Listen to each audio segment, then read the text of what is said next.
Okay, magandang araw po sa inyo mga boss. Ayan TV console para sa Tuwak Kamiling Tarlac Project. So, sinimulan po natin nung nakarang araw po ito. So, natapos na po nila kahapon. So, ayan. So, ditong banda, altar po ito. So, yung mga ilalagay na santo dito, mga isang dangal lang po siya. So, tapos meron pang cross po dyan. Tapos itong nasa wall, UV board po ito mga boss na nilagay natin. So makita nyo ang kintab. Pati dito UV board din po itong nilagay natin dito.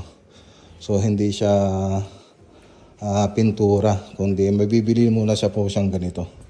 So UV board. Tapos dito WPC. Tapos meron po tayong nilagay na neon lights dyan. Tapos ganun din po dito sa mga shelves ng cabinet natin. So may neon lights din po lahat yan. Okay, tapos matte white na marine laminated board. So, marine laminated board din po yan, mga cabinet na ginawa natin dyan. Kaya na may mga kulay na siya.